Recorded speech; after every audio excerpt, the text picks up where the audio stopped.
আগরতলা শহরের ট্রাফিক ব্যবস্থা রীতিমতো তলানিতে। একদিকে ডিজিটাল ট্রাফিক সিগন্যাল নিয়ে নানা অভিযোগ, অন্যদিকে ট্রাফিক বাবুদের দায়িত্বে খামখেয়ালিপনা।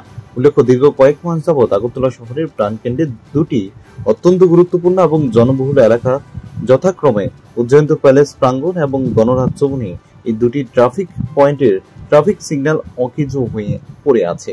দীর্ঘ দিন রাত 24 ঘন্টা জ্বলে যাচ্ছে হলুদ বাতি। অন্যদিকে এই অবস্থায় ট্রাফিক সিগন্যালের বদলে যেখানে ট্রাফিক পুলিশদের ন্যস্ত করার কথা, সেখানে কখনো কখনো ট্রাফিক বাবুদের দেখা গেলেও বেশিরভাগ সময় তাদের দেখা মেলে না, যার ফলে চতুর্দিক থেকে যানবাহন চলাচলে চরম অব্যবস্থাপনা দেখা দিয়েছে। অন্যদিকে বৃহস্পতিবার দুপুর আনুমানিক 3টে নাগাদ গণরাজ্যমণি এলাকায় এক ট্রাফিক বাবুর উপস্থিতি লক্ষ্য করা গেল। উনি ডিউটি ছেড়ে রাস্তার কোণে দাঁড়িয়ে হুশ মেজাজে আড্ডা দিতে ব্যস্ত।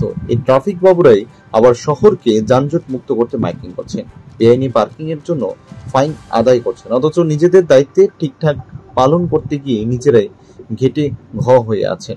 রাজধানীতে বেশ কয়েকটি দুর্ঘটনায় ইদানিং বহু মানুষের প্রাণ গিয়েছে, যার পেছনে ট্রাফিক দপ্তরের একটা বিশাল গাফিলতি রয়েছে, তা বলার অপেক্ষা রাখে না। এই দুটি গুরুত্বপূর্ণ সিগন্যালে অতি সত্বর ট্রাফিক ব্যবস্থা সচল করা হোক, এমন দাবি উঠছে জনসাধারণের মধ্যে থেকে।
Bureau report,